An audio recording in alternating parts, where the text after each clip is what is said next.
en la ciencia.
This is my state, this is my team.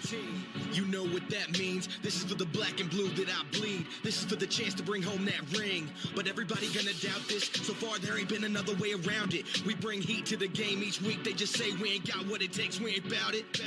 Well, y'all can just keep saying that we ain't gonna make it, but at the end of the day, this will be the Panthers nation. You know, this ain't a game to us major players at every angle that you could think of. That's why you hate us. Get out the way of greatness. You can look at our faces and see the blood, sweat, and tears that it took to create this. Yeah, I know what you're thinking, but you can save it. Cause even on the darkest of days, you know we're always gonna find a way to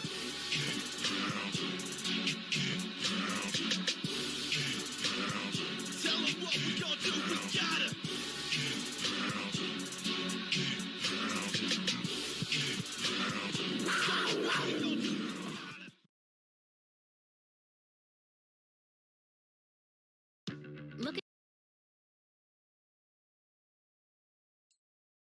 What is up, Keep Pounding crew?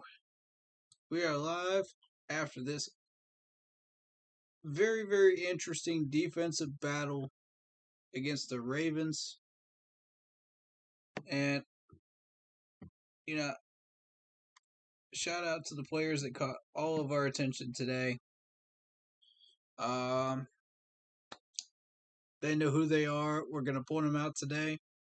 And that in mind, let's get this started. So, if you like the video, if you like the stream, if you like the channel, hit that like button, hit that subscribe button, hit that bell, select all, leave a comment down below, and join us in chat if you are new for the streams. If you are on Facebook, hit that follow button or join button, request to join the page, and I will add you. And that is the Keep Pounding, in all capital letters, Facebook page. So if you are not a member of that group, please let me know and send me a request to join. Now, that in mind, we got one last thing to talk about, and that is fantasy football for the Yahoo Sports League. If you are interested in the Keep Pounding League for the fantasy football team, fantasy football league, let me know in the chat, the comments, the Facebook page, or post a comment on the Facebook page. You can also PM me as well. That works too. Now, that being said, let's get into it. Now, I gotta say, man, first initial thoughts of this game. Again, this team is exactly what we thought they would be. In every aspect. All the way down the ladder. Every one of these players that we expect to step up, stepped up. Every one of them that we thought were going to be sitting on the bottom of the roster, not really doing much, aside from pretty much stayed there. You know, it's just like, okay, you know, y'all don't want a depth chart spot. That's up to y'all. You know, you've had multiple opportunities and you're not taking advantage of it. That's up to you. But today, we saw several of the usual suspects, including Mr. Frankie Louvu. You gotta love this man's energy, by the way. Stepping up and getting the job done. And this man's inspiration is Kevin Green. And I swear to God, when I was watching that game and I was watching him, I felt like Kevin Green was on that field again. How many of y'all felt like that? How many of y'all legit felt like that when you were watching him? It was incredible. Like, as a Panther fan from back in the day, man, wow. That's the type of freaking energy we need on this team. You could not have chosen a better role model And it's just beautiful to see that type of energy come from a player on this defense. You know, it inspired everybody in that second string, third string, on down the list. And then they started making plays. And I was just like, whoa, now we're talking. It's like, these guys were quiet. Christian Miller, you got during camp. And then all of a sudden, here they come making plays out of nowhere. And you're thinking, man, okay. We got ourselves some ballers here. All of a sudden. Man, I'm gonna go through this little stat sheet in just a minute for y'all. And we gonna get into the nitty gritty of this, man. Because this was a wild one.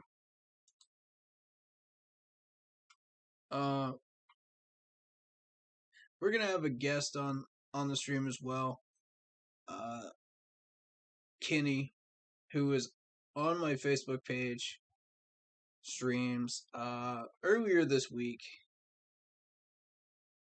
And y'all heard his voice earlier this week as well on the YouTube stream. But, he's a Patriots fan, but he's very knowledgeable.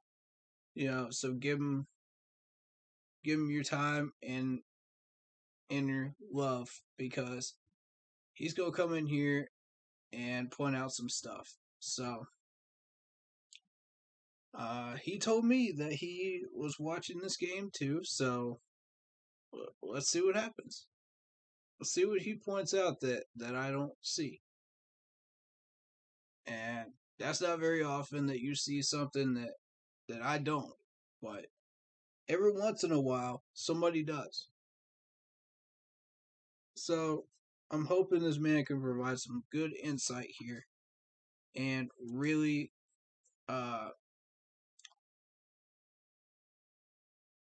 shed some light on some stuff.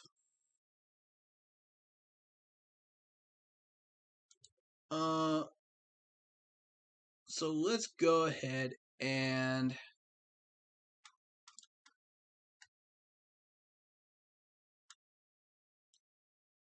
I think there's a few things I do actually want to discuss with him on the stream here. And the first one is PJ Walker. The second one is that third down conversion rate. The third one is the tackling.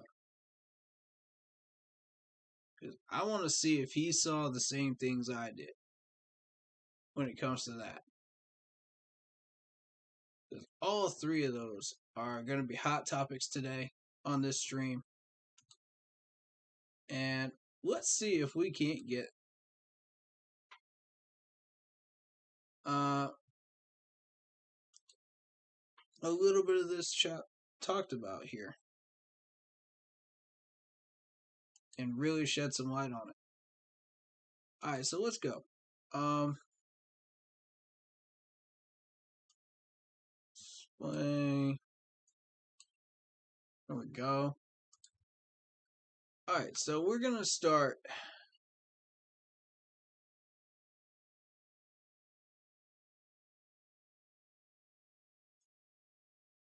We are going to start. Let's see. We'll start with each position, is what we'll do. And I said last time that we were going to do quarter by quarter. But honestly, I feel like let's just do position by position. I feel like that's the best way to do this. I was just experimenting with that last time around. And, some of that worked, some of it didn't. But, let's get into it a little bit. So, quarterback position. Sam Darnold looked good. You know, I got no issues with Sam. 2 attempts, 1 completed pass for about 16 yards. You know, not bad. Yeah, he looked good. And then we go to Will Grier. Here's the meat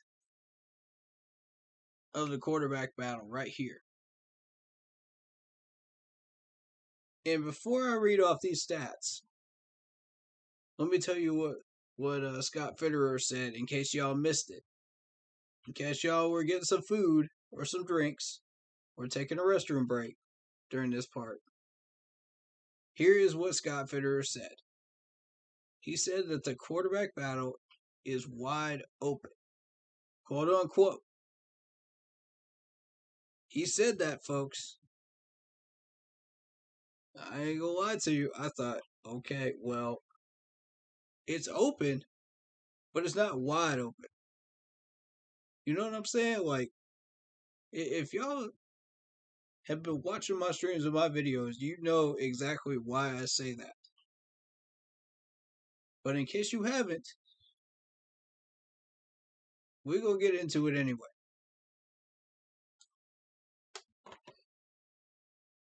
Because it is time to have that conversation yet again. Alright, so let me read off these stats, and I want y'all to understand this is what these two players are capable of right now this year. This doesn't speak to what they were doing in 19. This doesn't speak to what they were doing in 2020. This is about this year. So let's talk about it. Mr. Will Grier, 11 for 14, 144 yards. Yes, he was sacked twice. One of those was his fault for holding on to the ball too long. The other one was because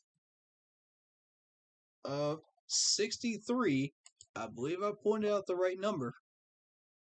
And I'm about to check that right now to find out if I did. But I believe it was number 63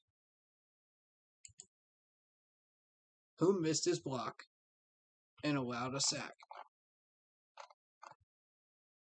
So give me just one moment. I'm going to find out if that was the right number or not.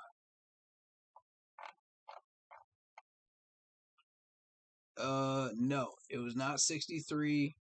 It was actually... Okay, so we got Aaron Monteiro, who is 62. We got Dennis Daly, who's 65. Mike Horton, who's 66. Now, I believe I may have read that incorrectly, number-wise. So, I apologize for the people who were watching the video. I did get that number wrong. So, if any of you left guard, it could have been the left tackle, but I believe it was the left guard. Over on that far left side, missed his block, and Will Grier got sacked.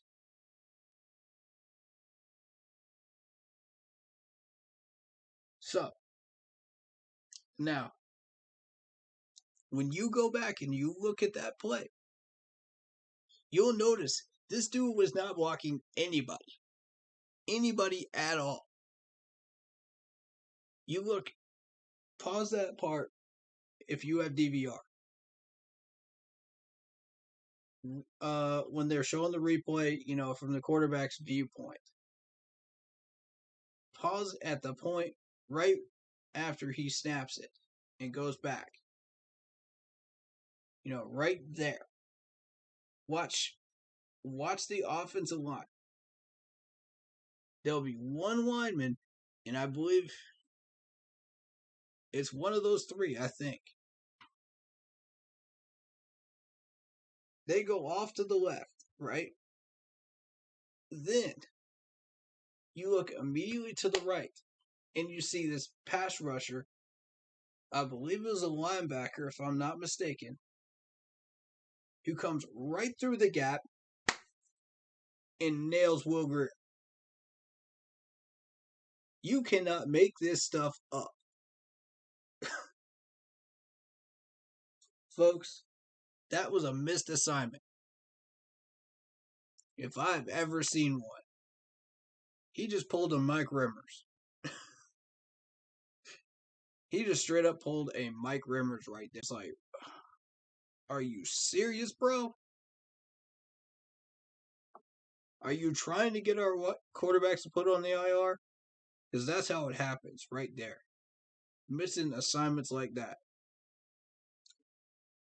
Oh, boy. Oh, boy. That does not help us at all. And I mean, that's not to take away from the overall offensive line production today. Because the overall offensive line production today was great. Pass protection wise. Man. I felt like I had to get on that guy, man. Because, you know, when you see stuff like that, you got to point it out. Point blank, you got to point it out. All right, so now, after seeing Will Grier's numbers, and you're looking at them on your screen right now, if you're on YouTube, you're seeing them. You cannot ignore them, folks. They are what they are. PJ Walker, 1 for 8. And y'all can keep turning a blind eye to this as much as you want to. But this man overthrew everybody in the second half. He even overthrew the peanut guy over in the stands.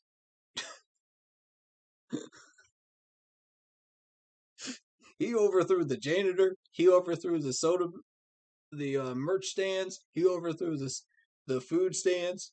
He overthrew everybody. Oh my God. PJ.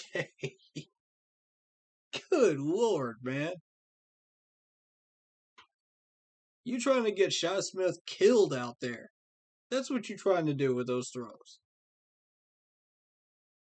Now, granted, Shi Smith has the talent and ability to catch that ball, and you saw it just go off his hands. But there is no reason, when you look at the height, he had to jump for that ball.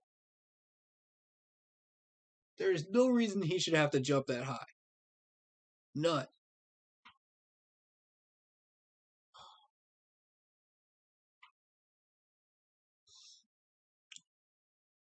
PJ, you're breaking my heart with these overthrows, buddy. You really, really are. I like you as a player. I like you as a person. But you gotta step it up. You gotta get that ball down, bro. And I just did not see it today. At all. And those numbers reflect that. 1 for 8. 1 for 8. Think about that. You got all these people all over Facebook and all over social media. Oh, PJ played a great game and he had like 6 for 10 catches, right? 6 for 10 in the first game against the Colts. But, and all of those were short passes except for 2 of them. But, oh, PJ was such a great player. He did such a great job. And everybody's just singing his praises and act like he's the golden cow. You know? Then we got Will Grier coming in here. You know, barely gets any reps at all in the Colts game. Yeah, he was the 6 for 10. My mistake on that. He was the 6 for 10. And PJ it gets like, what, 10 for 16 or something like that. I don't know. Some wacky number. But everybody thinks PJ's the golden goat of the quarterback battle. Now we see the real numbers today. The truth has come out. Let the real number 2 quarterback please stand up. Please stand up. Please stand up. And Will Grier just did that today. With those numbers. Look at those numbers, man. And one of those sacks was not his fault. So technically that should be 1 sack. Now you gonna tell me you still think PJ Walker's better than Will Grier? Man, get out. Get out. At this point, if you see those numbers and you watch that game and you still think PJ is better than him, you are trolling, bro. You are straight up trolling. Point. That's 100% guaranteed troll post. I don't even need to see that anymore to know that's a troll post.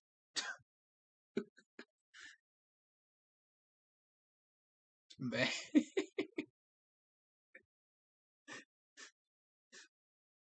And everybody's going to say, oh, well, Sam Darnold sucks, but he only had 2 attempts. 2 attempts. Please tell me, what Super Bowl winning quarterback won a Super Bowl by only throwing 2 passes and they thought he was a GOAT? Please tell me. Because y'all are never going to find one.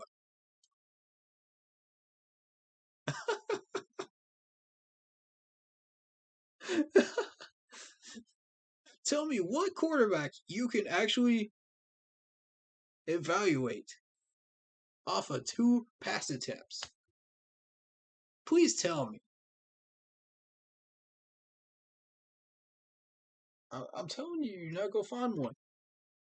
I'm telling you. And you're not going to be able to evaluate a man for having 10 pass attempts either.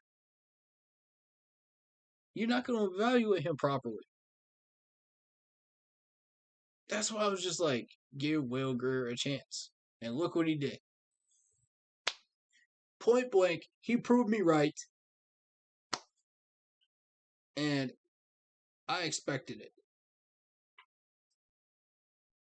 I fully expected that out of him today. 109.5 quarterback rating today. Anybody still doubt Will Grier? Anybody? Bro, if you're still doubting this man, I've been watching this dude all camp.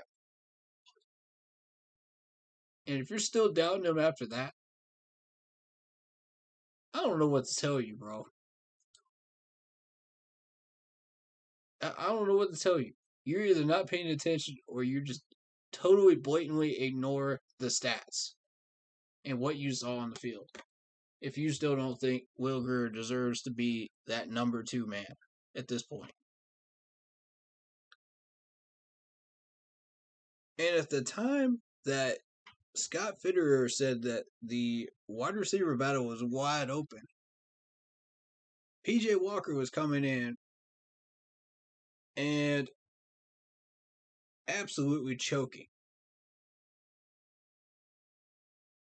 I mean, you're talking about like, what, 4 dead drives in a row from this man? Couldn't even get barely a first down. I don't even think he even passed for a first down. He had to try to run for a first down. And we saw how that went. And let me tell you something about that little short run he had. Did you see the protection on that play? Did you see the protection? That was not a design run. No. No. Not a design run. You could tell the design quarterback runs. You could tell the difference at this point. If not, you're new to this game, which is understandable. But if you are not new to this game and you know exactly what to look for when it comes to that, that was not designed. PJ said, "Oh, I got protection. Let me see what's around you." No, covered. Run out of a perfectly clean pocket. And if anybody doing a count of how long he was in that pocket for? I think it was like 2.5 seconds or something like that. And I thought, boy, if you don't start looking down that field, you don't need to be running that. You don't need to be running out of a perfectly clean pocket. What are you thinking? Now, granted, if they give you a gigantic lane in the middle of the offensive line, of course you're going to run through that. I mean, come on. What quarterback wouldn't? But this man literally slid over to his left and started running out of it. Perfectly clean pocket. PJ, I don't know what to do with you, bro. He never used to do that. You could watch him in 19 and 20, and he never used to do that. This man needs a quarterback coach. He needs a trainer. He needs some veteran quarterback to work with him, because this is ridiculous.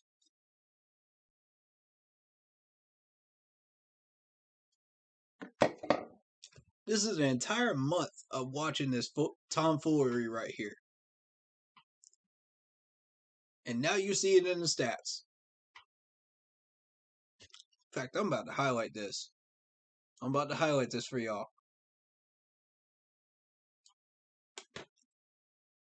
Look at it in blue.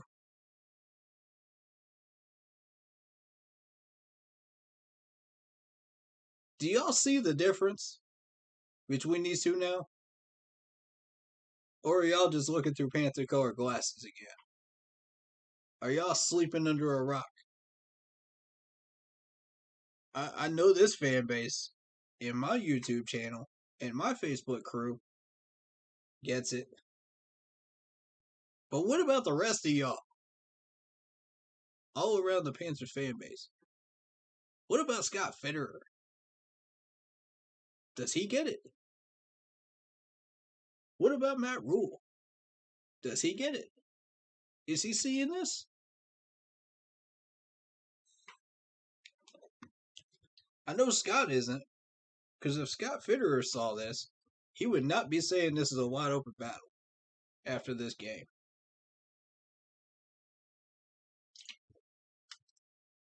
There ain't no way. There ain't no way.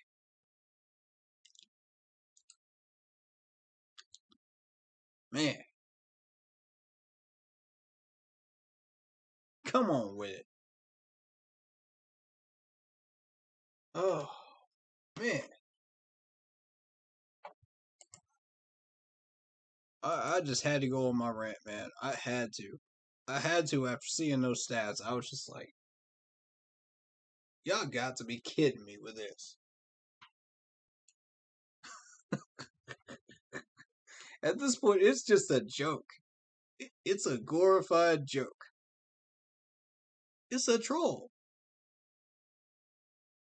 Whenever you see this on social media and people are not advocating for Will Grier, it's a troll. Straight up. Don't feed the trolls. From this point on, do not feed the trolls because they do not deserve any troll food. At all. They have had their fun already.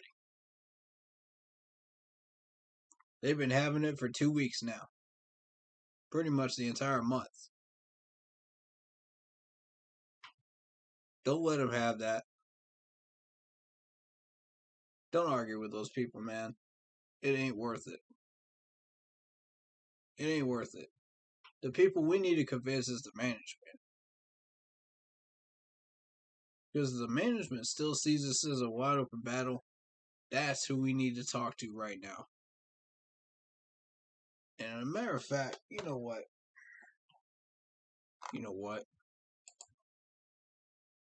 Shoot, man. This management making me do this, man. I'm about to actually put a comment up there now.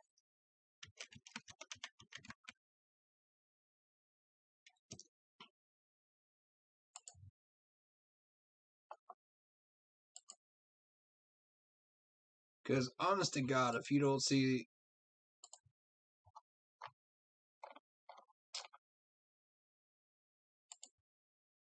If you do not see the difference,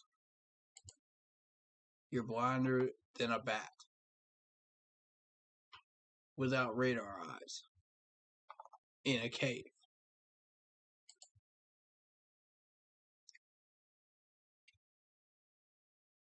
One for 8.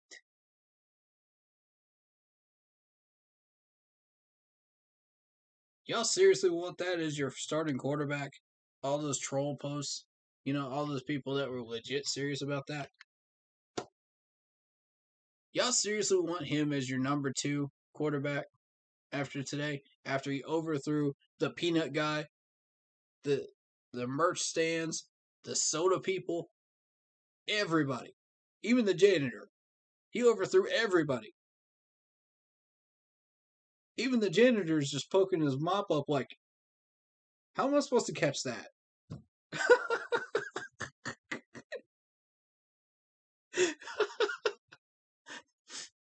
Oh my Lord.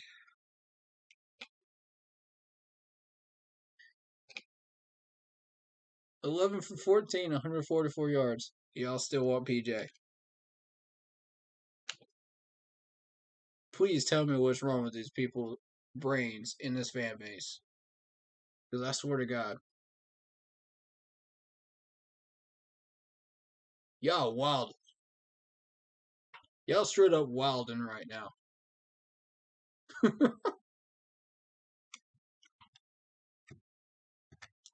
I'm going to look at some of these posts later on, man.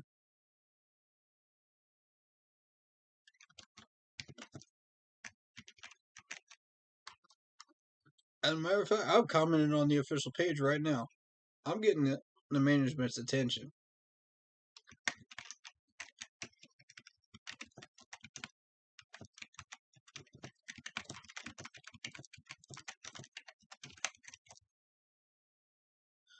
Dude.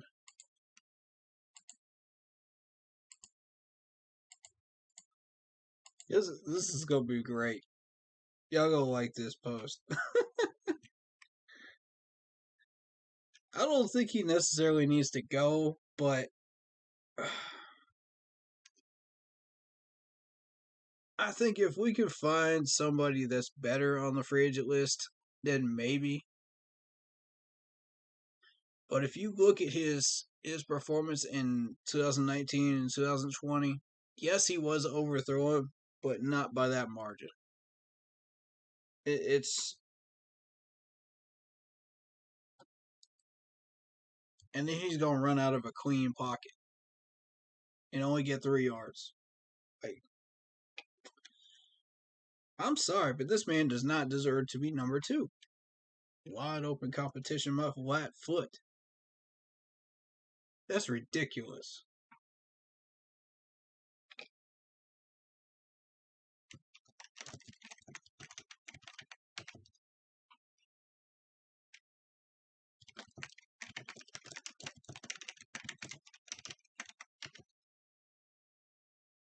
And y'all don't see me post much stuff on the official page anymore.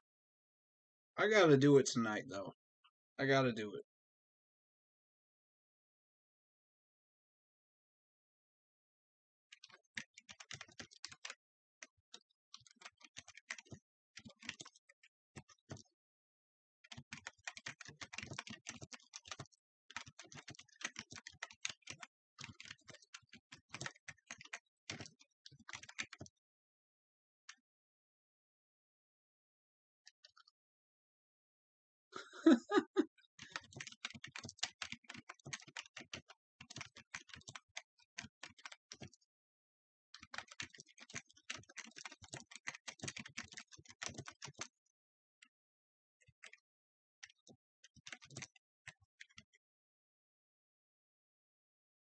Yeah. And then Will comes out here and puts up 11 for 14. And now y'all think he's the best thing since sliced bread. Where were y'all last week? Y'all some cave dwellers, man. Y'all some straight up cave dwellers. I,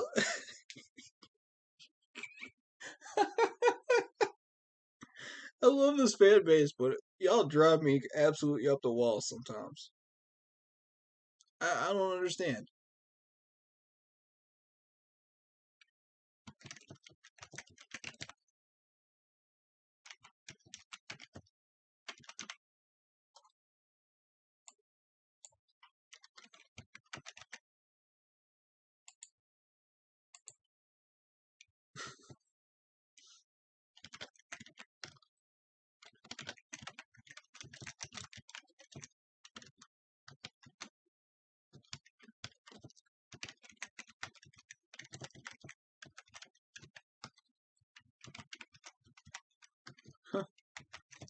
The janitor.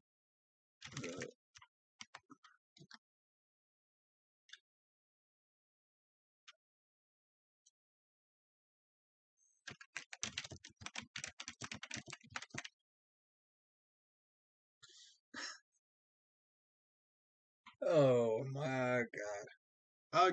I'll get back to the rest of these stats in a sec, man.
Alright, so this is basically what I said on the main page.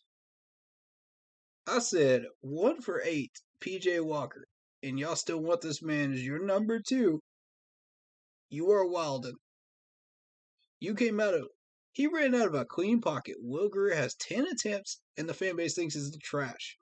Then he comes out and puts up 11 for 14, and now he's good.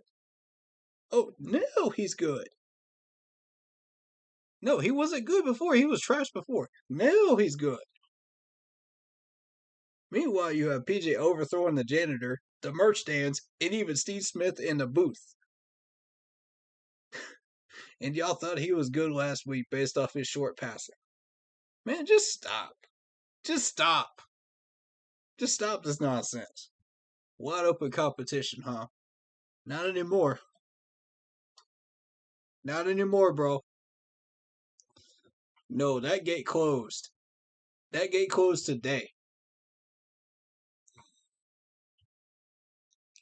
Dude, Will Greer outplayed him in every way today. He had one underthrow, which was his one weakness. You know, and it's a big weakness because it leads to interceptions, you know, with Will. But he comes back and he just fires another good pass, you know? And I'm sitting there like, wow, Will?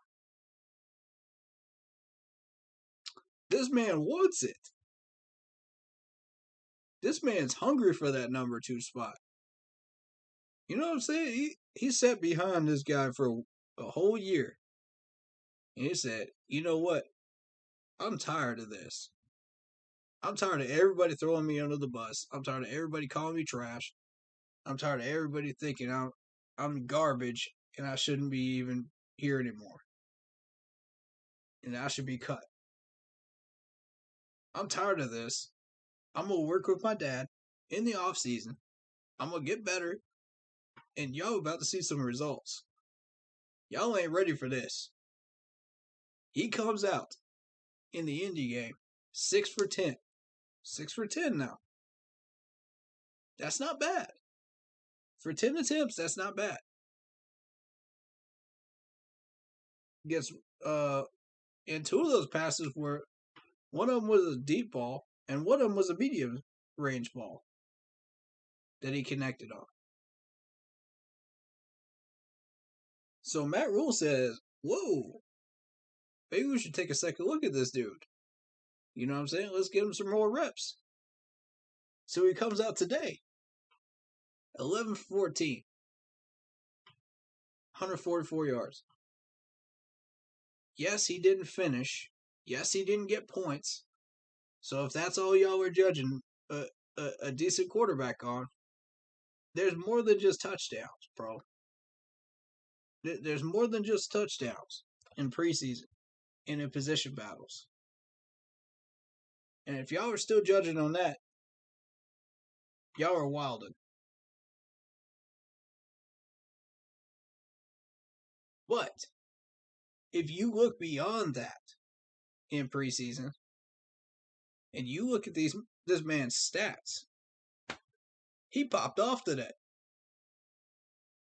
He popped off. He said, I'm tired of sitting behind this man. I'm taking it. I'm taking my rightful spot back. You know, I want to play. He even said it in his press conferences. I want to play. And I will wait for my opportunity. I am anxious, but I am waiting for my opportunity. Will, your patience has paid off today.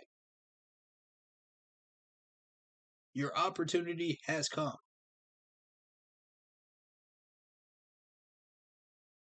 And I did not expect PJ to just drop off the face of the earth like that. I'm disappointed in PJ. All camp, I've been disappointed with him.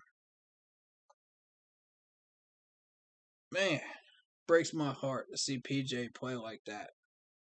It really does, because I was fully on board the PJ train. You know what I'm saying? I like this dude. I like this dude completely. And then you go up and you break my heart with stats like that.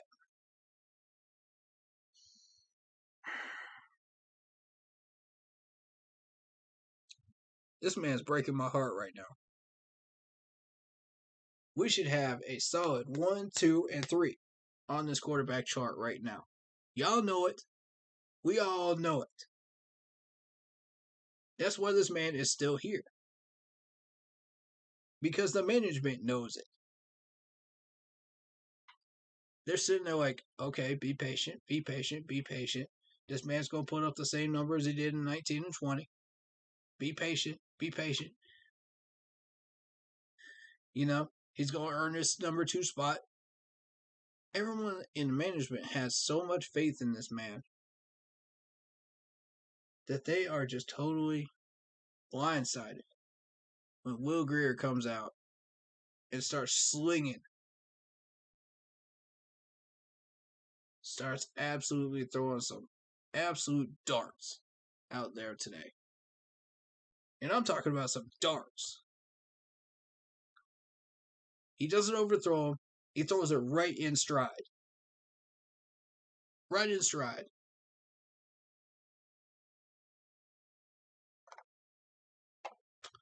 Alright, I'm about to get off my soapbox here and go to some other players.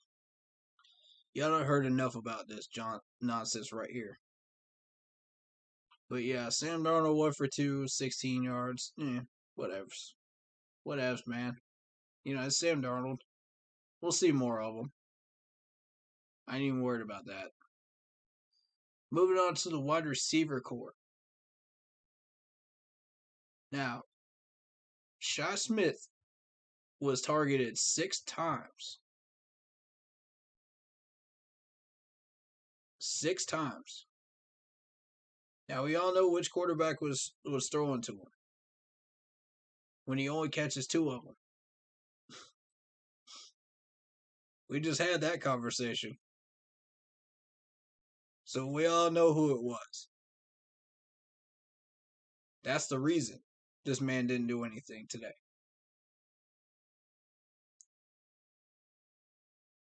Terence Marshall Jr., 3 targets, 3 catches, 50 yards.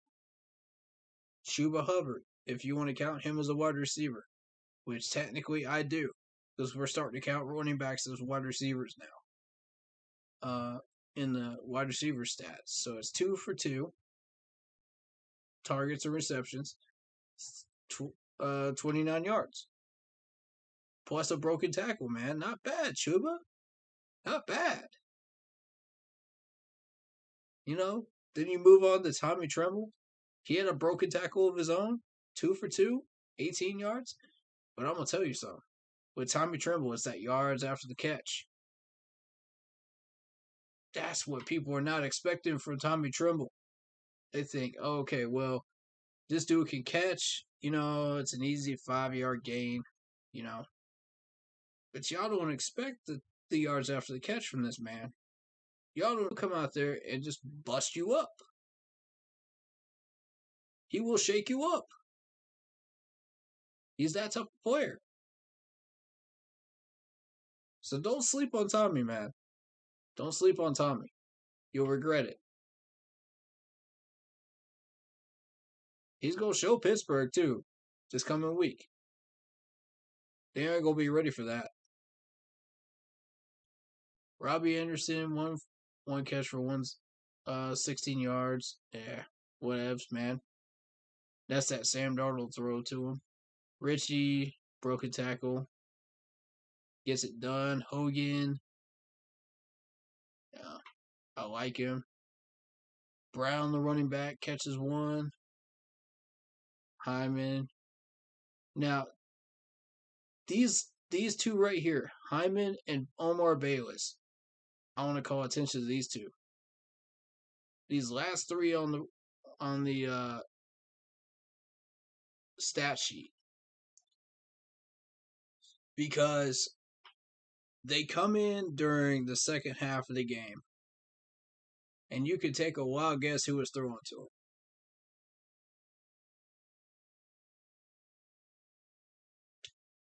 All 3 of them didn't get a single catch. That's 5 targets altogether. Not a single catch. You know, that's not the wide receiver routes. Although one of them was possibly running the wrong route and messed that one up.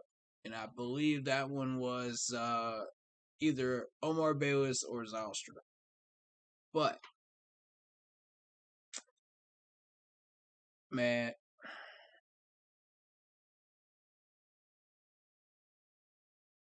let me say this.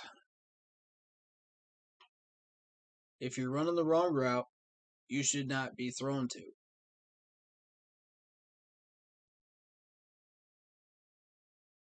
If your quarterback is overthrowing you, that is not your fault as a wide receiver. So in my opinion, we're only going to count one of these targets for Omar Bayless.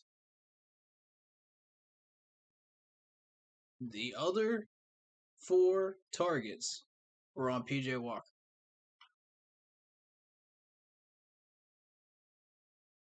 Now let's move on to the offensive line. The offensive line very much improved today. We saw clean pockets for all three quarterbacks today. Clean pockets. So these quarterbacks had no excuse not to get it done. Now, normally, that has been a thing. False starts and holding penalties have been a thing since 2015. This is the first game I have ever seen where we have not had a single false start or a single holding penalty on that offensive line. And that is a testament to how well they have fixed their discipline this week. I'm sitting there like, wow, that's impressive. And even Steve Smith called it out too. He was absolutely shocked. He was absolutely surprised. The Ravens didn't do much either. And you look at the joint practices, the second one in particular, where the defensive line just absolutely bullied Lamar Jackson and that offensive line during those 11-on-11 drills.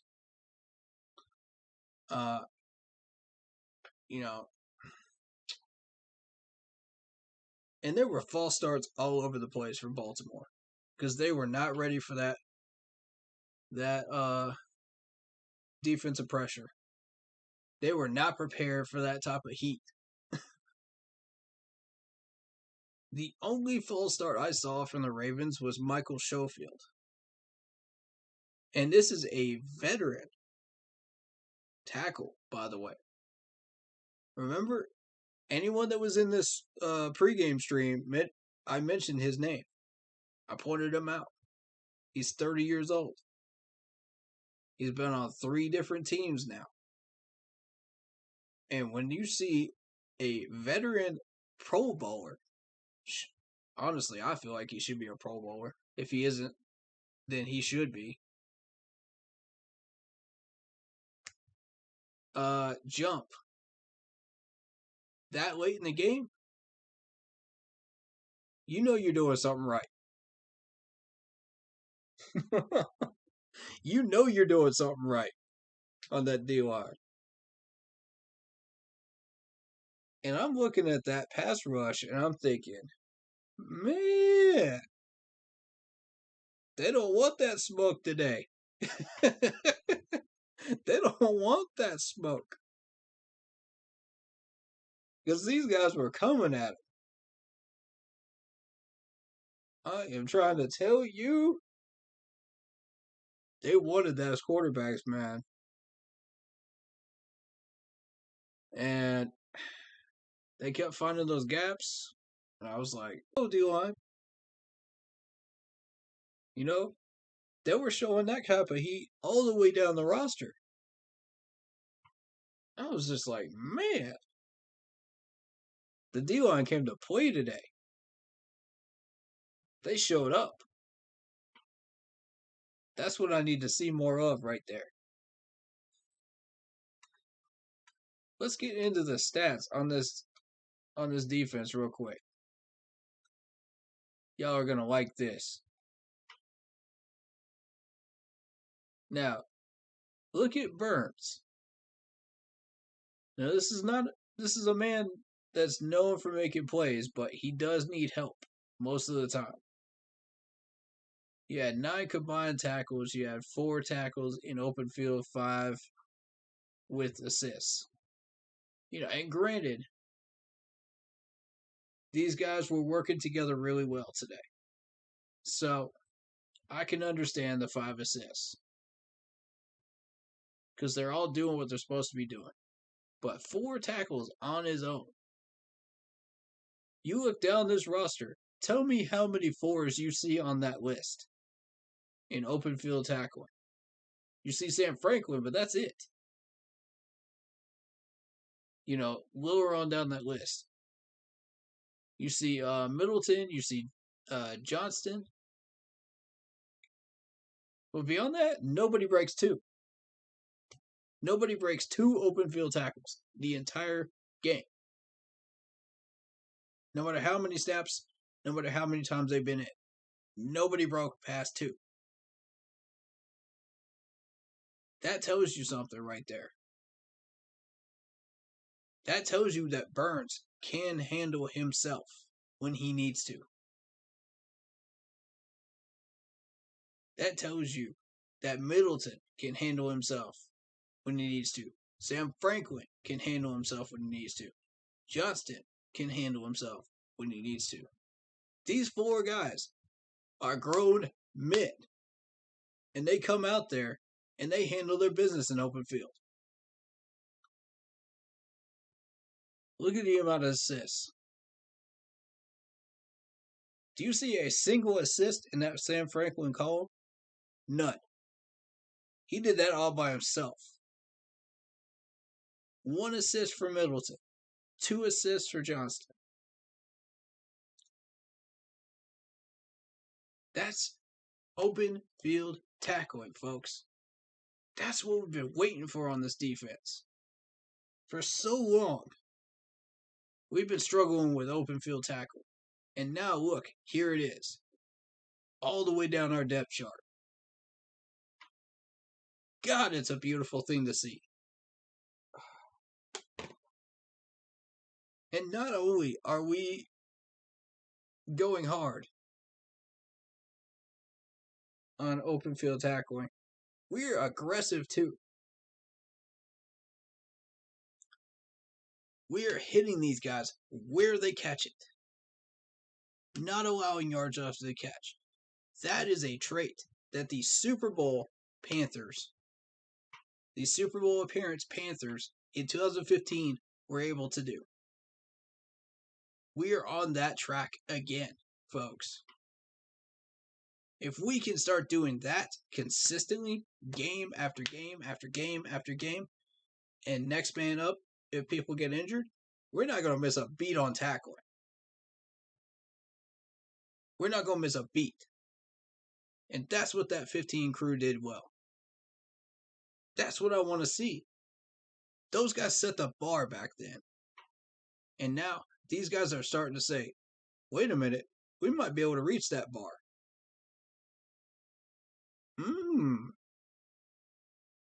I'm smelling what this defense is cooking right now. And it smells good. Oh, Lord. Now, the next step up is pass deflections. After you're able to successfully do that consistently game after game after game, then it's pass deflections. That's your next step. You know, and some of these guys are already ahead of the game, you know, on punch outs, forcing fumbles and punch outs, because we've already done those drills during camp. So that's your next step after that. Once they're able to do that with the corner position, then all you got to do is worry about watching for those wide receivers to screw up, jump the route, pick. Jump the route, watch the screw up, pick. And have a feast of a day at that point. And I can see that happening. We're about halfway there with these corners. As long as they stay healthy, as long as they can stay on the field, we're halfway there. Now,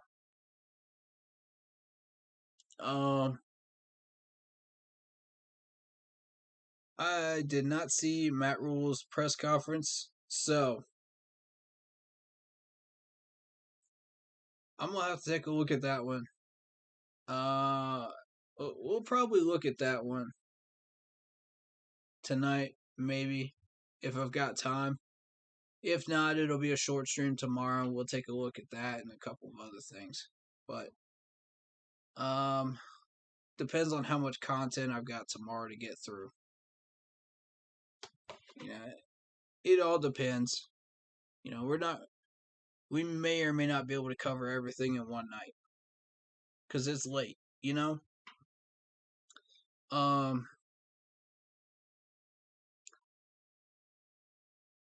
So then we go on to the linebacking core. And the linebacking core is led by my man, Luvu.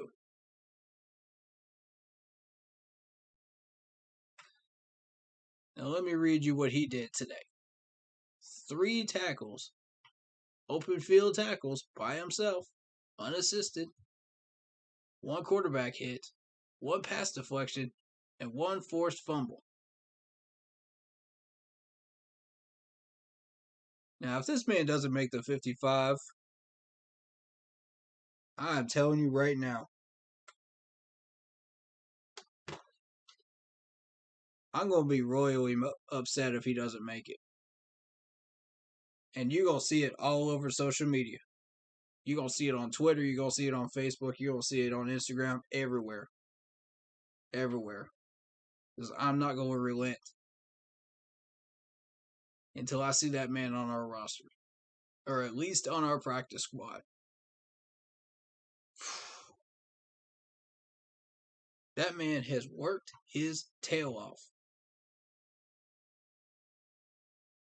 And they featured him in Camp Confidential. You know, talking to Matt Rule. Oof, golly, it's late tonight. But hey, I'm doing this for y'all. Jeremy Chin had 2 tackles by himself. Got it done, you know. The player that surprised me the most on this defense, and it's not who you think it was. It's not the name that you're expecting.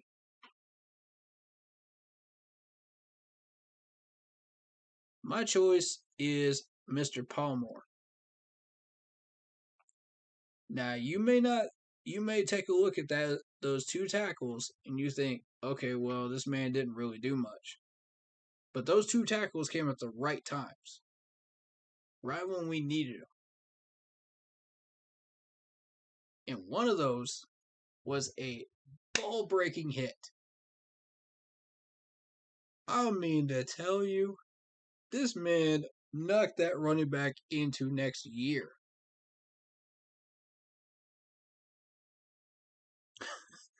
That was beautiful. I believe that was him. I gotta double check my notes, but I believe that was him. But golly.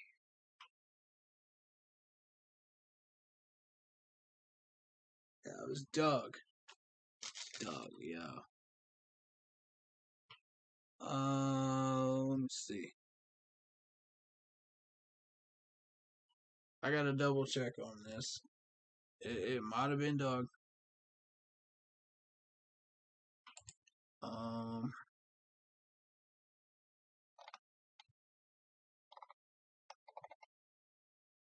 Well, whoever it was, they laid the hammer down on that one dude, man.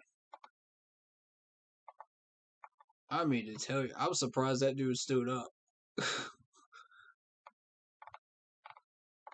I'm legit surprised that he got back up and he was just like, man.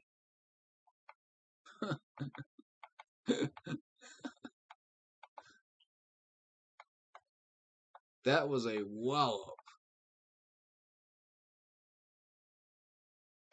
We got a dog.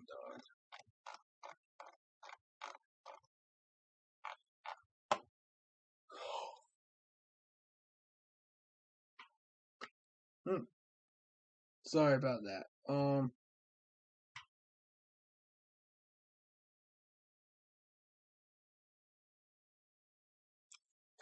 Golly, man. I still believe that was Paul Moore that got that hit.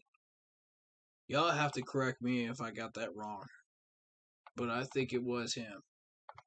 Because I want to give proper credit to the player that did it. So, please do let me know.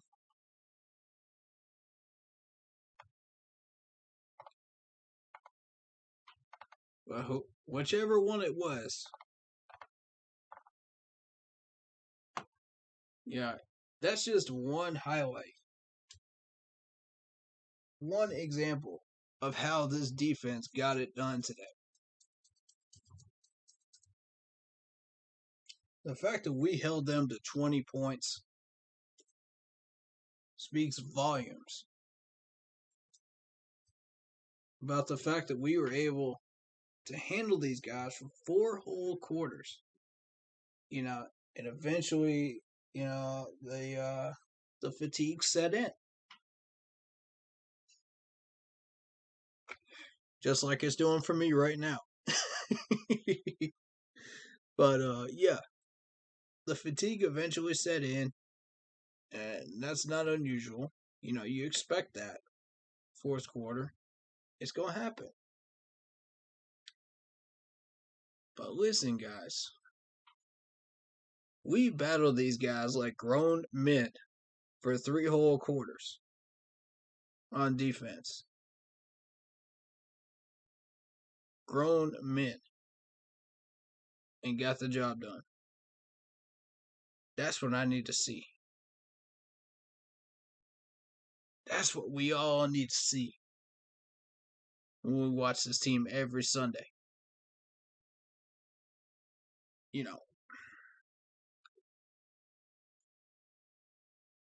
And another guy that caught my attention, Christian Miller. Quiet summer. Didn't do much this camp. But in this game, he had 3 combined tackles and a quarterback hit. That's what we need to see from this man. That was just about on the bubble, man. I thought, we finally get this guy back and he just doesn't do much, Then he comes into this game and says, no. Don't sleep on me. Don't sleep on me, dog. I got more. I got more to give you. And Christian Miller gave it, man. He gave it to us in that game. I'm so happy to see that. I'm so happy to see Phil Hoskins get those 3 tackles, man. Props to him. Absolutely props to him. Sam Franklin with the quarterback hit. Sam Franklin out of day 2. I was very pleased with him.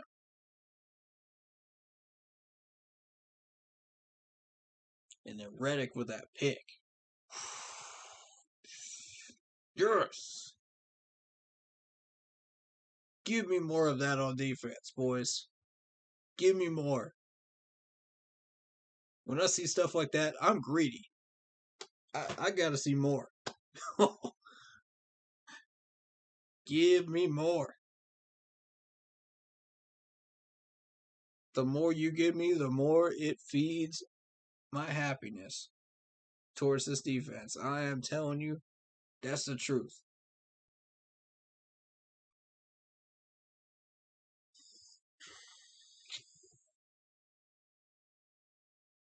But we got to get this offense figured out. Here's the number that people are going to latch on to. This is the number that everybody's going to see. They're not going to see the defense. It don't matter. All those plays on defense, it doesn't matter when you see this number right here. 2 for 11 on 3rd downs. It doesn't matter. If we can't put that ball in the end zone, it does not matter. If we cannot make a field goal, it does not matter.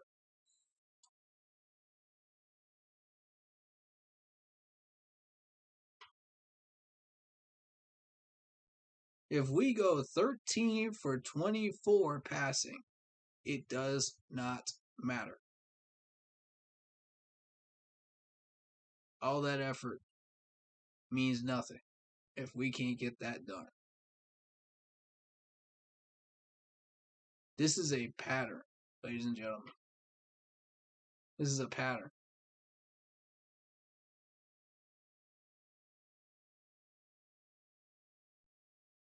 We had 0 extra point attempts. And the reason we have 0 extra point attempts, and Joey's not out there for those, is because we're not finding the end zone. Why are we not finding the end zone? Ask PJ Walker. Don't ask the wide receiver crew that was running the right routes today. Ask PJ Walker. You know what I'm saying? Look at the total first downs. We had 1 rushing first down today. 1. And that's something we got to clean up too. Is the run blocking, which is fine. But I mean, granted, you got to look at that Baltimore defense. That rush defense was excellent today. They improved in that area. You got to give it to them. So I mean that number I'm not as concerned with, because I know Chuba Hubbard's solid. That number is a bit misleading. Now, the number that's not misleading is the 7 passing first downs. That's the one that's not misleading. And again, you get this 2 for 11 on third down conversions, and you wonder why we don't have any points on the board? That's why. That's why.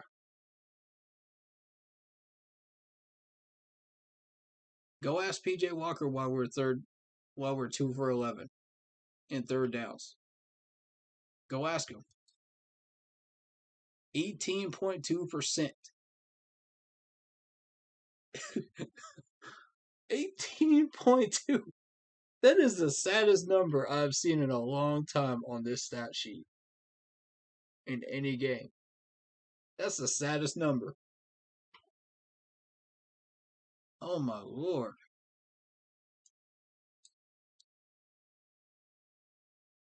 Oh my Lord.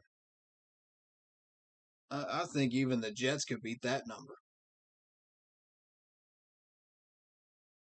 Even the Jets could beat that number. They beat that today, as a matter of fact. I didn't even see their stat sheet, and I already know they beat us. The Lions would beat us with that number. Know how bad the Lions are right now. Come on now.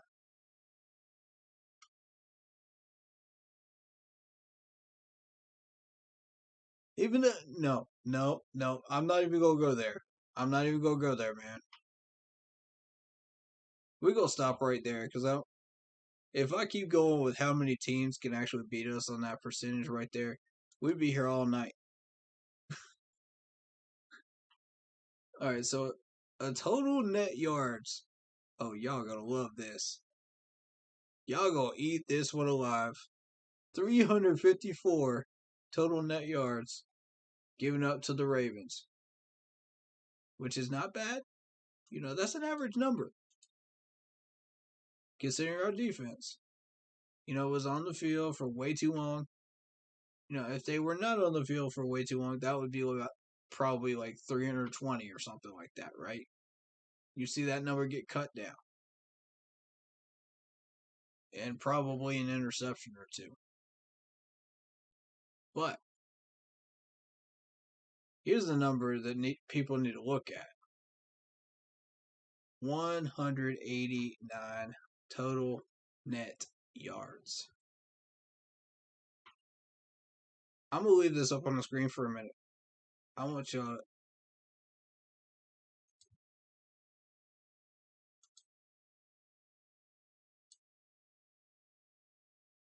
look at it.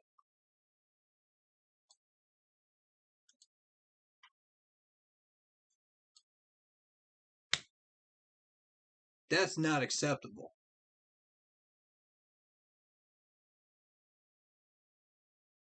I don't care who our backup quarterbacks are. That's not acceptable.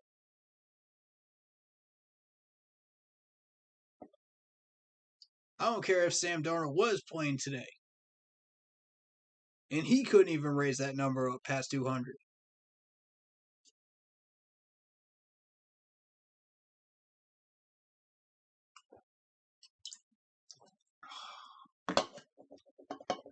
Golly.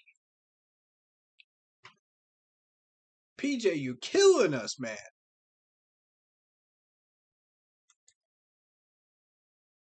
Go ask PJ why that number is so low. Go ask him. Go ask him how many dead drives he had in that second half, because I lost count. Net yards rushing, 33.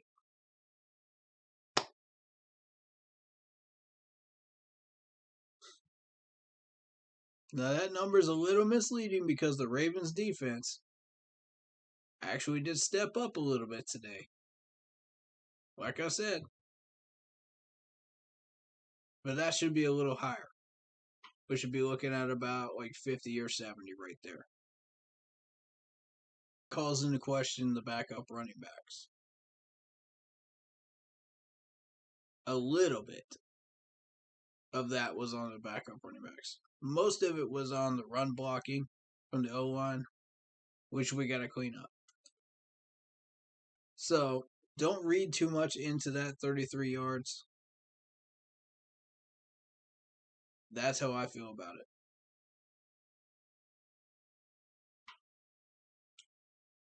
Because,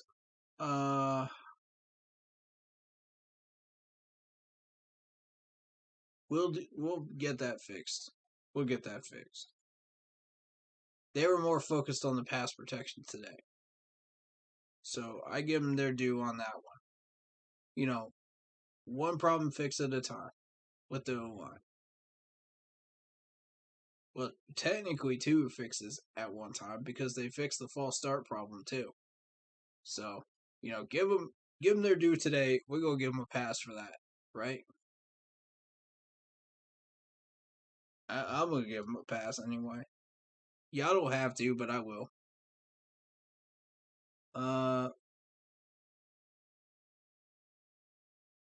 So,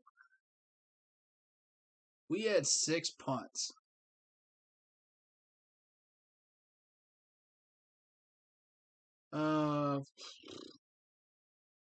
Let's see here. 5 penalties for 30 yards. That's a normal amount for a preseason game. I'm not even upset with that. That technically should be 4 because one dummy forgot to get off the field and give us a 12th man penalty. And that dummy knows who he is. I don't even need to point out that number right now.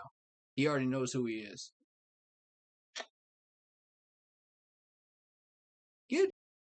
I guarantee you that's what Matt Rule is saying, except with a lot of explicitives on that play. Oh my Lord. And I don't blame him. I'd be saying the same thing if I was Coach Rule. I'd be like, yep, you running laps. You are definitely running laps on Monday. And running laps is not going to solve the problem either. These people need to take the time, learn what formations they're supposed to be in on, packages, and whatnot, and not do that nonsense. See, that's the type of stuff, Matt. Here's the difference between Ron Rivera and Matt Rule. Coaching styles. Ron Rivera would let him get away with that and waste a timeout and rescue him. Matt Rule says, nope, I'm letting y'all take that penalty. I don't care. This is preseason. You're going to eat that penalty. And you're going to get absolutely dogged on. Everybody's going to know it's you. and you go run laps for the extra embarrassment and extra fun for me. Because we all know you're smarter than that. And the next time I see you in the locker room, in our meeting rooms, your butt better know where you're supposed to be. Point blank. So, yeah, I fully expect Matt Rule to have some fun with this dude. You know, as far as running laps on Monday. And practice wise, he better know his stuff. So,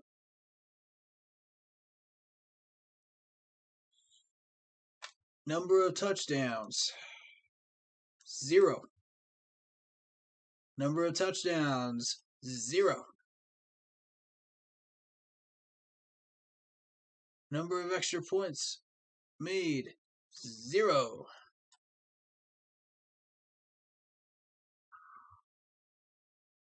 I don't.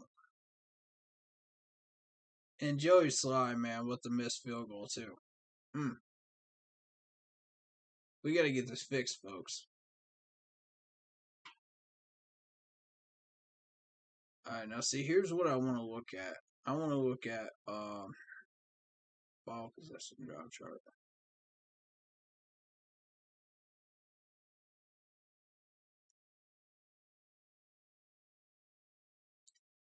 I need to see what went on start of the third quarter.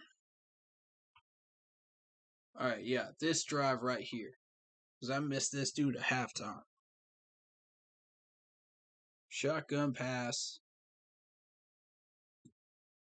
Brown, right guard to for 2 yards. Okay, so that was a running play. So it was a handoff to Brown. All right. Shotgun Will Greer. Scrambles up the middle for 2 yards. Shotgun again. Booger incomplete, short left to Omar Bayless. And there's that short pass again. And I'm going to tell you, I didn't see that one. So,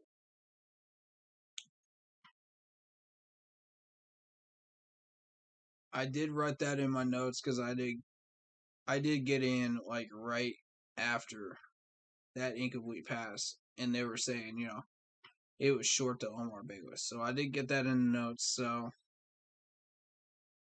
I wanted to know what happened before that, though.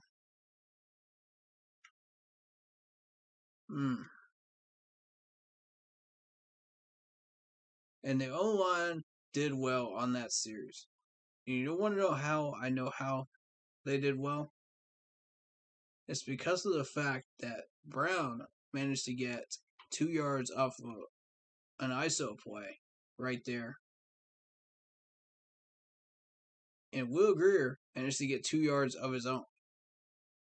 Now, those two would not be able to do that if that blocking hadn't been at least halfway solid. We have improved on the offensive line, ladies and gentlemen. We're getting better. I saw a lot of clean pockets today. That's encouraging. And when you see clean pockets, the next step is figuring out why we're not advancing and getting these third down conversions with clean pockets. So then you start looking at the quarterback position, right? And it leads back to that whole infinite circle of why we have a quarterback battle in the first place. Then, if it's not the quarterbacks, then it's got to be the wide receivers. If it's not the wide receivers, it's got to be the running backs. And if it's not the running backs, After all of that, then you start looking at tight ends. Then and only then. And at that point, if you have to go that far down the chain,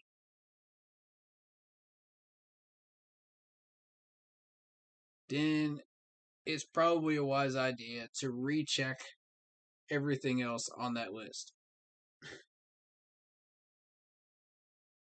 Or check the coaching. Because the coaching can be a difference maker in that. Especially the offensive coordinator.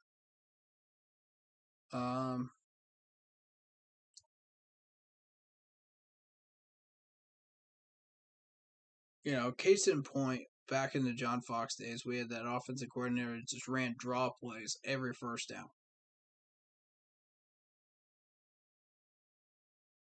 That wasn't the offense's fault. That wasn't the player's fault. You could actually point fingers at the offensive coordinator on that one. You could literally do it. And everybody, even the Jets, knew that man was calling a draw play on the first down. Dude, the janitors knew.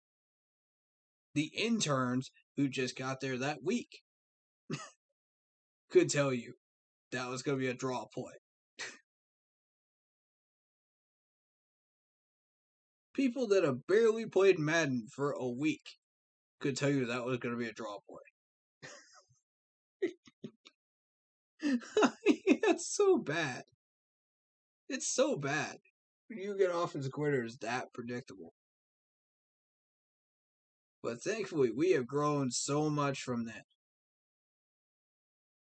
This is not the same group anymore. Thankfully. And at this point, we're sitting there like, okay, well, what now?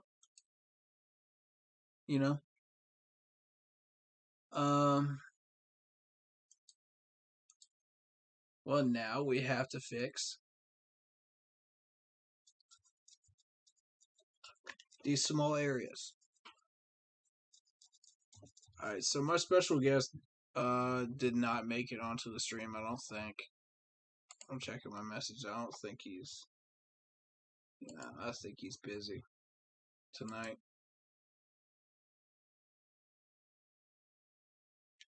Let me message him.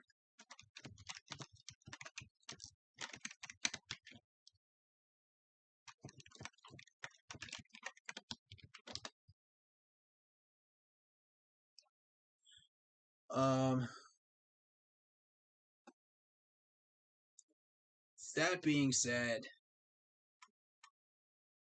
I want to look at one more stat here.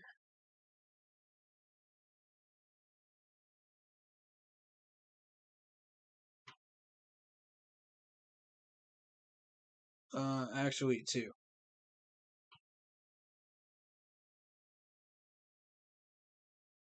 Because Dennis Daly recovered that fumble. And Dennis Daly had a good day today.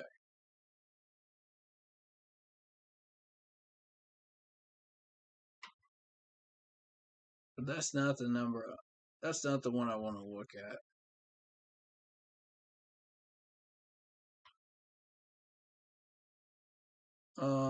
Dylan Hayes.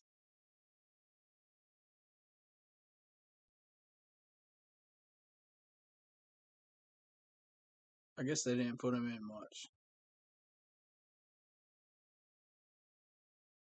There's Peters. Okay, there's Peters. He had one assisted and one combined tackle today. So he had a quiet day.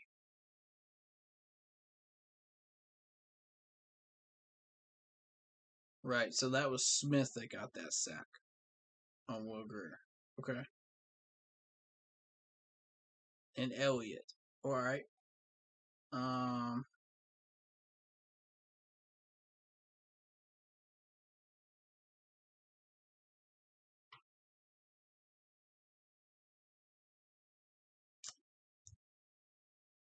So, above all else, I want to say this.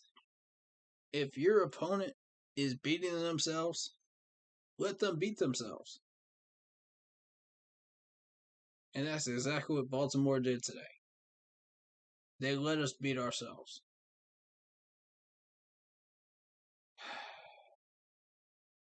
Here we go again with the mantra, man. Don't beat yourselves. That's exactly what we did. Now, overall, I would call that a win because I believe we only had the one injury.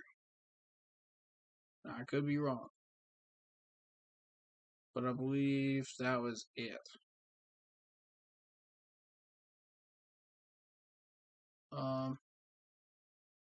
And by the way, the people that did not play, wide receiver Brown, Lamar Jackson for them. Sammy Watkins did not play. Kane did not play. Ben Cleveland was not in. Obviously. For us, DJ Moore was not in. Kirkwood still out. Our running back Smith was still out. Christian McCaffrey, of course. AJ Boya. Reggie Bonifant did not play. I wonder what happened there. Why did Reggie not play? Perryman was in.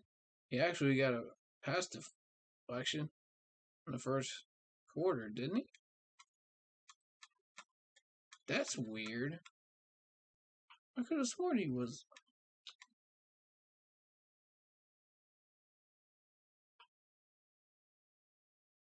No, that was Reddick. My bad. That was Reddick that got that. Credit to Reddick. So yeah, Perriman was not in. Justin Miller wasn't in. Donnerson wasn't in. Reed and Hayes. Marquise Haynes.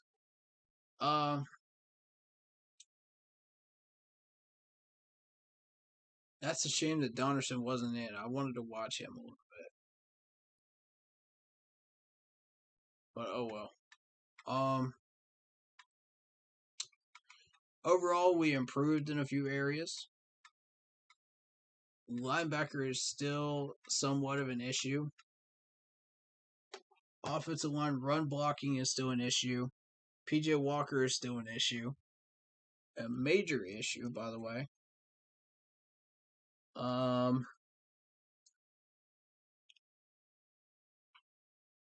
Our defensive ends not getting off their blocks to stop the outside runs is still an issue. We saw that during training camp joint practice number 2 against the Ravens. And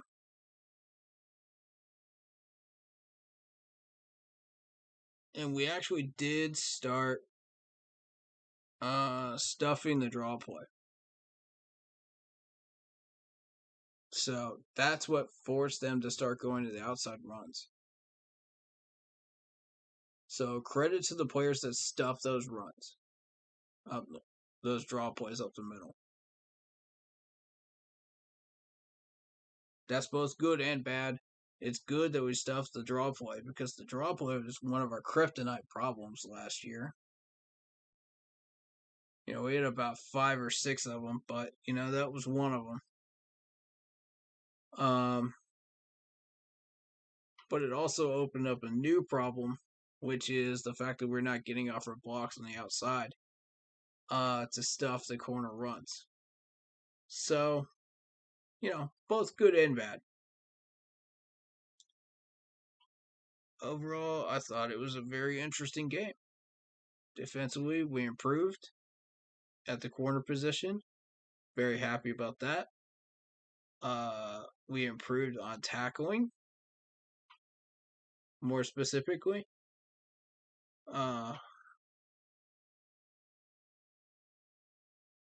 And we definitely improved at safety position with Kenny Robinson back there.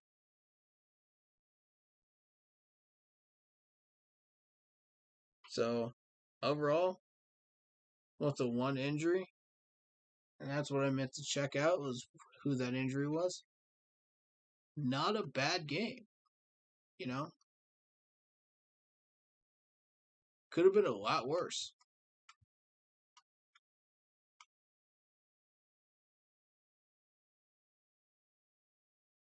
Where's the injury?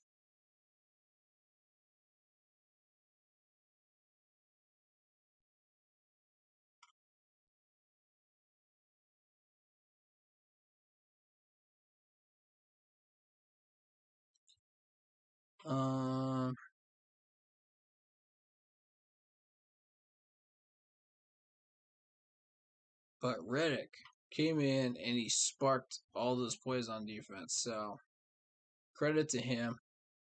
Incredible play. My full respect to him.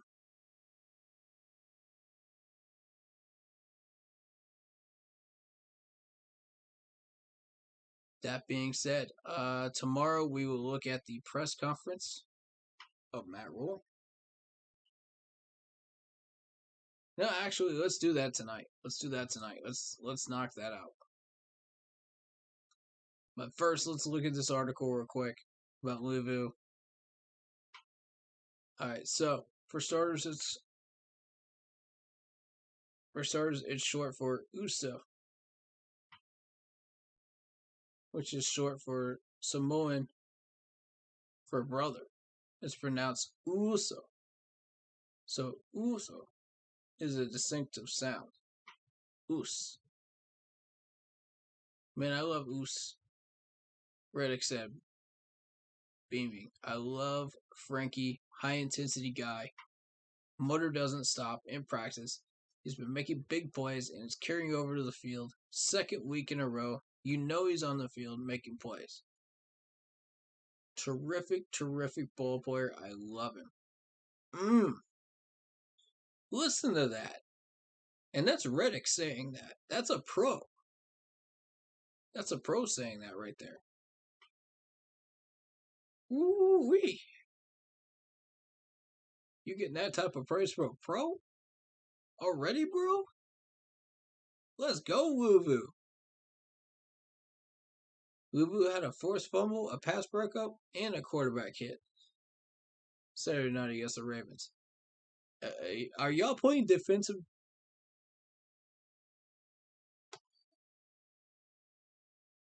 If y'all were playing defensive player bingo right now, he just hit bingo. The only thing missing is a sack. Dang, boy. And an interception. That's the other two things missing. But hey, great day. Great day for Louisville. Just got rid of him. Didn't want him.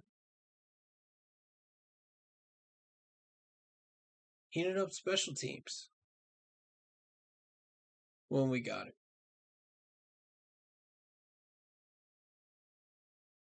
I'm just trying to show him a guy that they can trust on the field to do my job. He said quietly. And just to make plays. Hopefully, the defense, the offense, the entire team can feed off of that. Man, nothing but energy, and I'm a guy who just does his job. He's so humble. You gotta love that. He's so humble. That's what's up, man. And Hall of Famer Kevin Green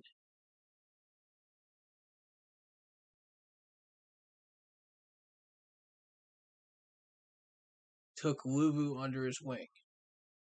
Green was a 5th round pick, but he saw something familiar in Louisville.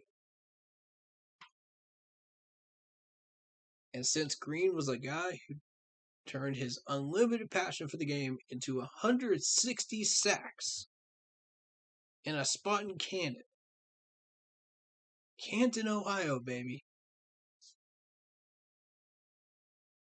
The legend himself, Kevin Green,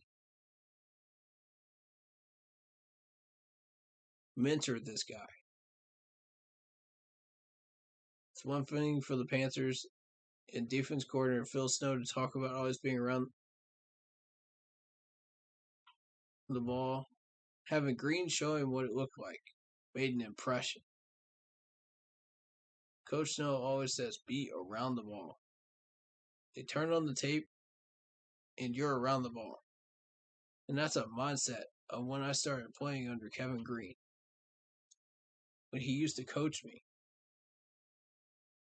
I kind of took that mindset and brought it over here. And just carried over with it.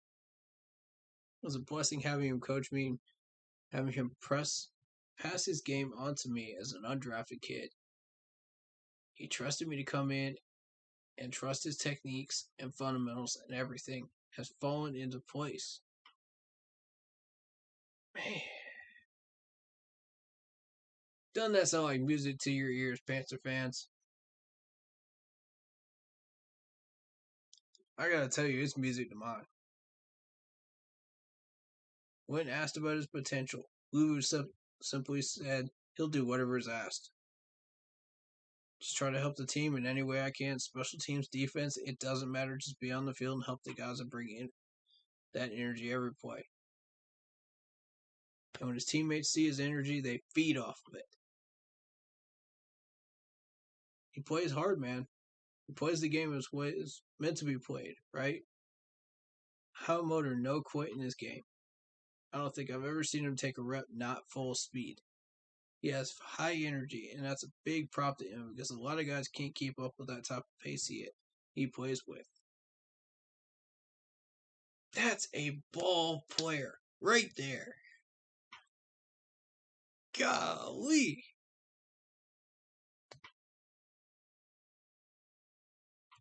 Why do I get the feeling I'm going to be buying this man's jersey in about 5 years? Why do I get that feeling, bro? Y'all get that feeling too? That y'all about to see a Frankie Luvu jersey for me in about 5 years? Bruh.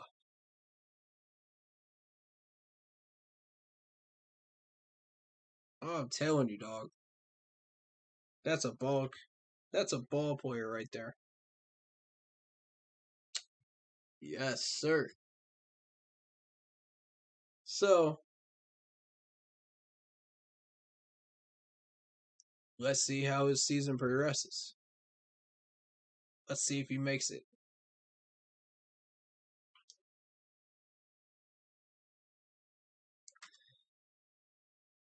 I think we covered pretty much everything we're going to cover here. I'll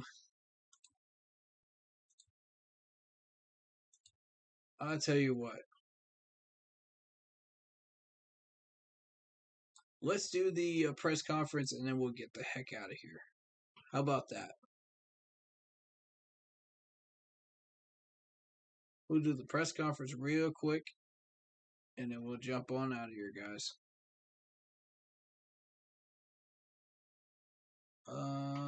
Okay.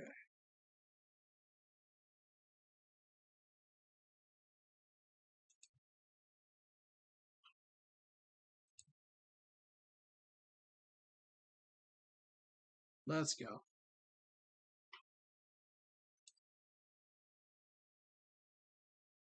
Dawn Power Wash Dish.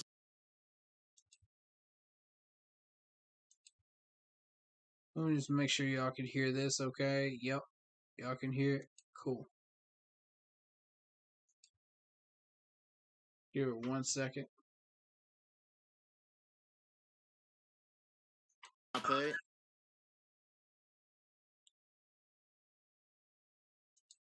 All right. Here we go. Just keep the starters on offense in for one series.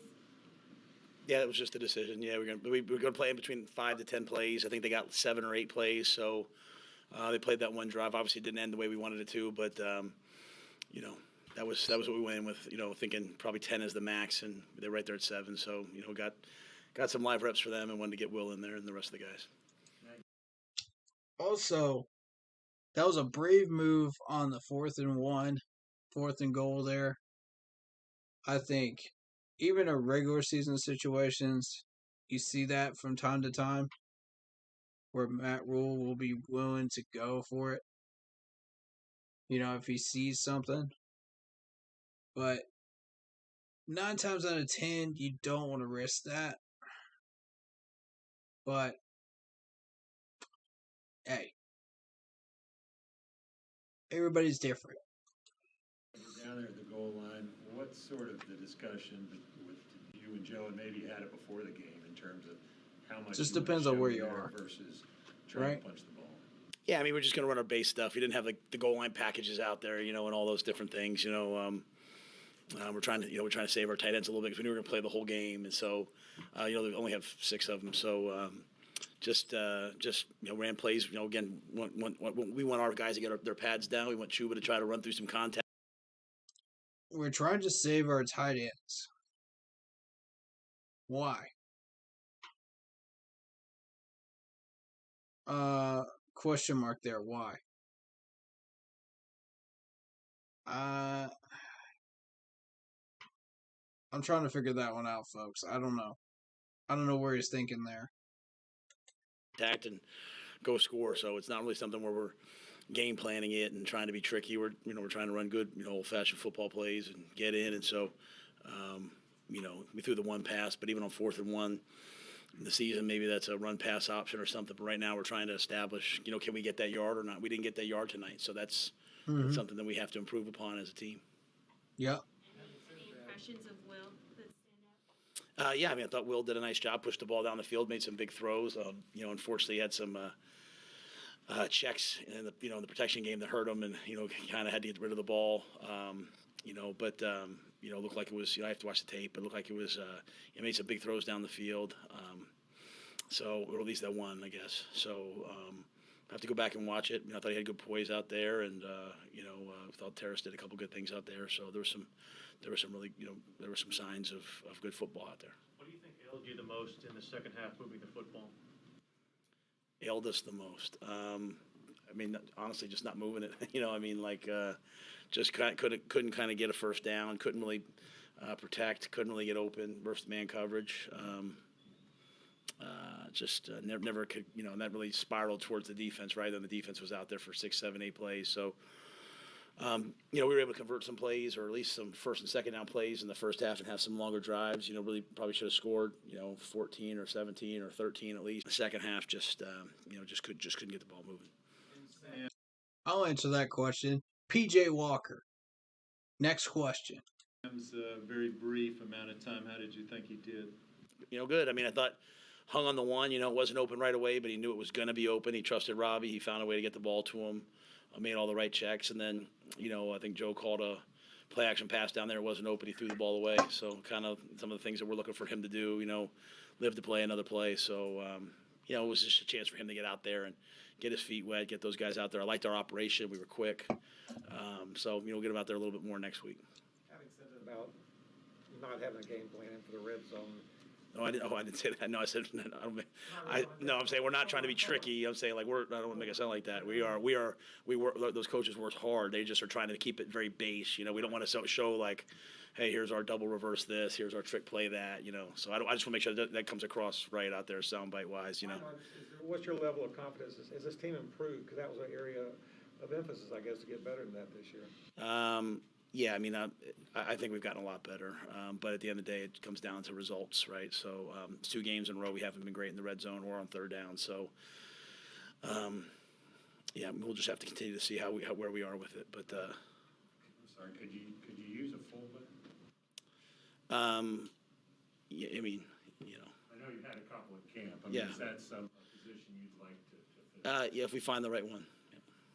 Can you talk a little bit about Chuba's game tonight and what he's done so far through camp and a couple of games? Yeah, he's like all rookies, right? He's had a couple of good plays. He made a nice play on the screen, had a couple of nice runs. Also put the ball on the ground. So rookies can be up and down, so we want to build on the positive and we want to try to eliminate the negative. So I like that. Build on the positive, eliminate the negative. Well said, Matt. Well said. That's a head coach right there. You can't. That's what a head you can't coach put the ball says. on the ground and continue to play at this level. But he has shown some explosiveness, and he's a hard worker. Played on the special teams as well. So I think he'll only just continue to get better. Another miss for Joey tonight. At what point do you start to become more concerned about him, or do you still have as much confidence in him? No, it's like everything else. I mean, you have to produce, and so far Joey has not produced at the level we need him to. So I think he'd be the first guy to say that. We have to find a way to get over that hump with him. Frankie, who seemed to have a good game today, what have you thought about how he's done so far in camp in these first two preseason games? Well, he didn't play much in the first preseason game. He had the one pressure off the edge and made a nice play. Looked like he made some contact plays today. The biggest thing is he punches the ball out. He plays with tremendous intensity, and got the ball out today. So it seems like he's a difference maker so far in these first two games in terms of, some key plays, some wild plays. So we'll continue to try to find ways to get him on the field. I agree. Do you have a plan for how much Sam and the starters will play next week? Yeah, we probably won't say it yet, but we'll hoping it's up around a half, depending on how everything is. So if it's less than that or more than that, then so be it. But I think that's important now to get him a good, solid half of football. I don't want to say half. I say like that. That's my hope. But I think he needs to play some. I thought he needed to play tonight. Didn't want to put him too much out there without Robbie and DJ and Johnny. But I thought the other guys filled in. Dennis did a nice job. Robbie, was able to get a couple plays in there, and the two joint practices were tough. These guys answered the bell and they went out there and they played tonight, which was great. So hopefully next week we'll be in a little bit more rested of a state, even though it is only 6 days, and I'll be able to play a little bit more. So hopefully around a half, but again, that could always change. Is Miller a long-term thing? Is there anything he's dealing with? No, he should be back this week. Charmin Ultra Soft is twice as absorbent.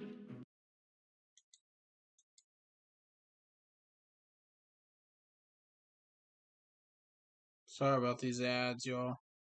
I can't do much about that. That's YouTube. But that's it though.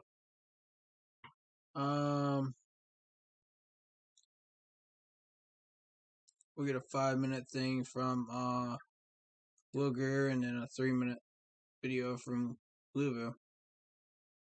So let's do it. No, that was a good defense to go against. They do a lot of different stuff. They're sound, different than a lot of other teams in the NFL. So it's good to kind of work that this week and play against them. So I thought it went well. Was it exciting to know you were going to come in right after Sam, like knowing that you're going to get a little bit more of an opportunity tonight than last week? Yeah, absolutely. Always excited whenever, I get an opportunity. Just try to make the most of it. So. Made the most of your opportunity tonight, or not? Yeah, I think so. We got to score in the red zone. There's some miscommunication. Ball played pretty mistake-free. Made some throws, moved the ball. Just got to come in and get a day better and try to put this all together. You guys, after that drive, did Matt Gamble you guys on the sideline after the best field goal, and what was the message there? Yeah, just, beating ourselves in a lot of ways. There you go. Boom. Beating ourselves. Just not finishing. When we get down there, we got to, convert on third down, punch the ball in. Can't always just settle for field goals, so we got to get better. Facts. Some issues with protection checks. What was the deal with that? And how much, I've heard Baltimore, even in the preseason games, runs a pretty exotic blitz package. Was that the case tonight? Yeah, they do. They do some really good stuff. They do a lot of different things, probably more exotic than I've ever seen in the preseason. Most of it didn't work, by the way. They do a good job. They show different things. They don't really give you the answers to the test. They'll blitz from far off and stuff that doesn't seem very sound, and they cover down, and it's kind of the way they play. They do a good job, and it's our job to pick it up. If they beat us, we got to throw hot. I think some plays we did well at that. I think our line did a great job tonight.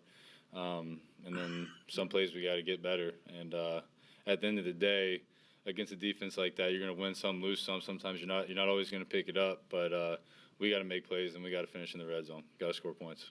True. Miscommunications, is there anything specific that stands out with why that was happening today? Good question. Not really. I think a lot of it's just, you know, it's just a game of communication. You got to be on your P's and Q's at every position. It takes 11 people communicating and doing the right thing. It wasn't every play, you know, but in the NFL, if you miscommunicate on a third down, you're gonna kick a field goal, and so those are frustrating. And you know, as we progress throughout the season, you're trying to eliminate those because those will kill you when it matters. So. Will, do you feel like the competition for the backup job is even, or do you feel like because of the familiarity that you've got to kind of outperform PJ to win that job?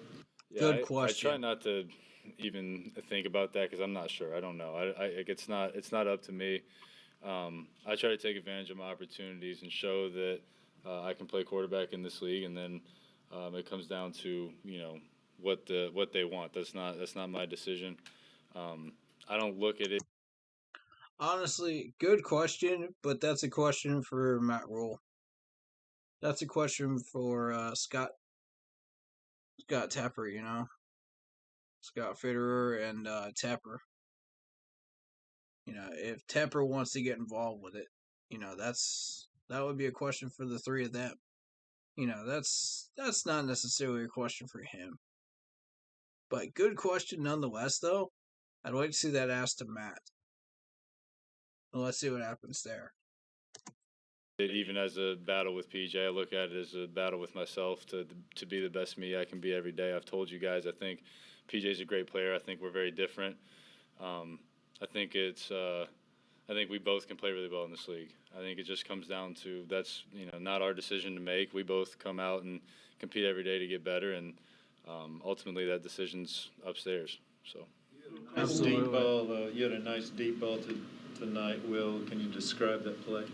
Yeah, it was kind of an alert play. If you get pressed, run a go. If they're off, we run like a stop route. We got to look outside with press to the field. I was able to hold the safety in the middle of the field, so you got more space to the field. Mm-hmm. Picked up the blitz great on that play, actually. And then Terrace won the one-on-one. Against a team like that, play a lot of man, you got to win one-on-one. So we won that one big play, and he did a good job of saving me some space on the sideline. Well, was that as comfortable as you've been as a professional? It's up there. I felt comfortable last week. You know, I think in a game setting, yeah, absolutely. What was the difference? I think just experience. I think, you know, reps, understanding the offense, just being in the offense for 2 years helped to kind of, you know. That's true. You know it going into camp, so you're kind of working through the details and trying to get better. That's been a huge benefit this year. And then just time and experience. Like I said, just getting the reps and you know, the NFL, so much of it is getting in the right play and, you know, not just being able to throw, but knowing where to throw the ball and having an answer on every play. And I feel like I've come a long way in that area. I agree. You left off the end there. I completely agree. Was you coming out planned or because of that? Oh, no, that was planned. I got the wind knocked out of me a little bit. But I was done anyway. I could have gone back in. I'm fine. Just couldn't breathe for a second. Quick. Cool. So we got one more presser to watch here, and then I'll shout out the last people here and that have been in the streams today, and we'll go from there. Sound good, guys?